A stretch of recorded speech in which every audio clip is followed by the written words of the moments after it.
প্রিয় দর্শক, শুরুতে মহান রাব্বুল আলামিনের কাছে বিএনপি চেয়ারপারসন বেগম খালেদা জিয়ার সুস্থতা কামনা করছি।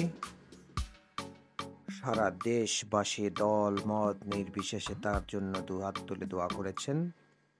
আমরাও নিউজ চ্যানেল বিডির পক্ষ থেকে বেগম খালেদা জিয়ার সুস্থতার জন্য দোয়া করছি, যাতে মহান রাব্বুল আলামিন তাকে সুস্থতা দান করেন। প্রিয় দর্শক, আপনারা জানেন যে 2018 সালের 8 ফেব্রুয়ারি বেগম খালেদা জিয়াকে জিয়া চ্যারিটেবল দুর্নীতি মামলায় দণ্ডিত করা হয়। জিমুদ্দিন রোডের যে পুরনো জেলখানা রয়েছে এখন, যেটি পরিত্যক্ত হয়েছে, সেই জেলখানায় কিন্তু তাকে রাখা হয়েছিল। হাসপাতালে অসুস্থ বোধ করায় পরিবারের আবেদনের ভিত্তিতে বেগম খালেদা জিয়াকে নিয়ে আসা হয় শাহবাগের পিজি হাসপাতালে, যেটা এখন বাংলাদেশ হাসপাতাল নামে পরিচিত। আমরা জানি সেখানে তিনি দীর্ঘদিন চিকিৎসা নিয়েছেন।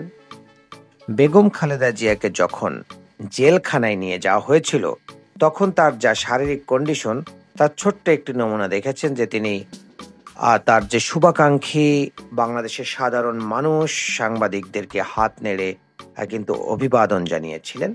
কিন্তু আমরা দেখেছি বেগম খালেদা জিয়া যখন হাসপাতাল থেকে বাসায় ফেরেন, তখন তার হাতে একটা কাপড় বাঁধা ছিল, অর্থাৎ তার একটা হাত অকেজো হয়ে আসছিল বা ক্ষতিগ্রস্ত হয়েছিল বলে আমরা দেখেছি।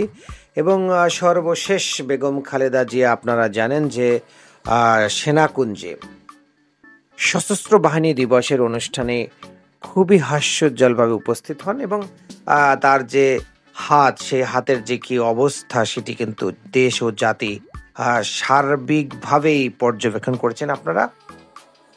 তার পরিবার দলীয়ভাবে অনেক রকম ওয়ে থেকে কিন্তু দাবি করা হয়েছে বেগম খালেদা জিয়া কিন্তু আসলে ঠিক যে চিকিৎসাটা পাওয়ার কথা, তিনি সাবেক প্রধানমন্ত্রী, সাবেক রাষ্ট্রপতির স্ত্রী, সাবেক সেনাপ্রধানের স্ত্রী,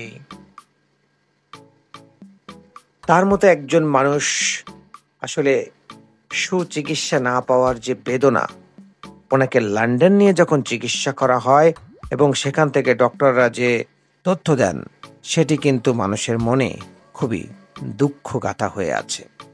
কারণ তাকে সঠিক সময়ে লন্ডনে নিয়ে চিকিৎসা করা গেলে হয়তো তিনি আরও কিছুটা সুস্থ হয়ে উঠতেন।